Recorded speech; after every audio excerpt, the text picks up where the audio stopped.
Отец одной из самых знаменитых династий Татарстана Николай Демидов скончался 6 октября на 89 году жизни после продолжительной болезни. В Татарстане он проработал больше 20 лет. С 1978 по 1983 год возглавлял республиканские органы внутренних дел, успешно боролся с оргпреступностью, а затем продолжил карьеру в ранге замминистра МВД СССР. А когда произошла авария на Чернобыльской АЭС, руководил опергруппой МВД по ликвидации ее последствий. Штаб татар Москвы принял участие в прощальной церемонии и почтил память Николая Ивановича. Он был активным членом делового клуба ДЛ-16 и клуба офицеров при полпредстве РТ в РФ. Он также сыграл большую роль в строительстве Нижнекамска, работая первым секретарем райкома города.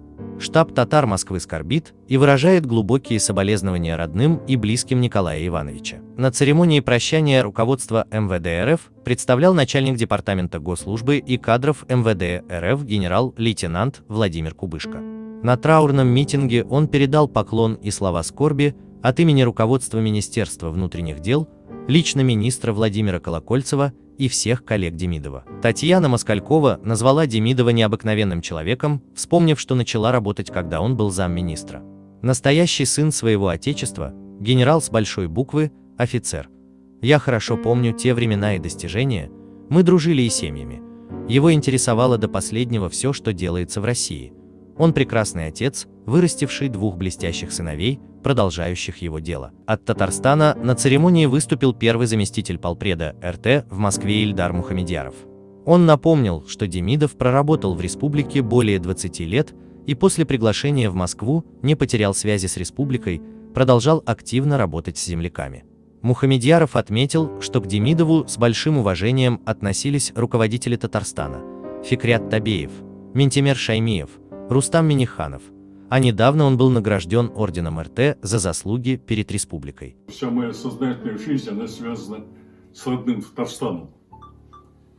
Начиная с 50-х годов, после окончания университета, работы в Елабуге, прокуратуры, 4 горкома комсомола, 4 горком партии.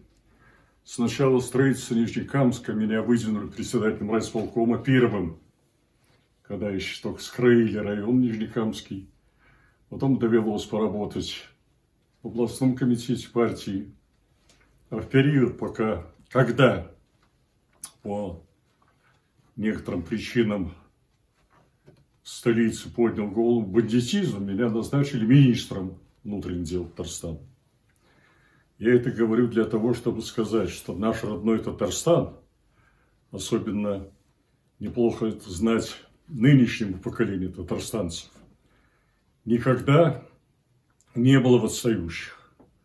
Он всегда был в Советском Союзе, в Российской Федерации, в первых рядах. Если, как у нас принято говорить, в 70-е, 60-е годы в стране был застой, то я, как живой участник повседневной жизни в те годы в Татарстане, могу свидетельствовать, что никакого застоя в Татарстане не было. Это был уникальный период, когда 50-е, 60-е, 70-е годы, когда на территории одной республики несколько всесоюзных ударных строек. Всесоюзная ударная стройка по освоению нефти еще не закончилась. Объявлена ударная стройка в Нижнекамске, в которой я вот вместе с тысячами добровольцев, не снимая резиновых сапог, 6 лет вместе работал. Затем КАМАЗ объявлен, Оргсинтез и так далее.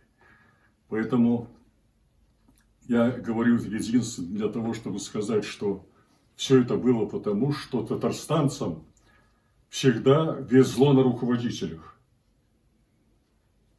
Мне вот десятилетия пришлось поработать с руководством секретарем Зянчем Табеевым, с Ментимир Халиповичем. И вот теперь уже, значит, с нынешним президентом Рустемом Нургалиевичем. Это истинные государственники. И татарстанцы должны об этом знать. Не будь секретарем Зянча Табеева, не было бы Нижнекамска, не было бы КАМАЗа. Я это говорю как свидетель.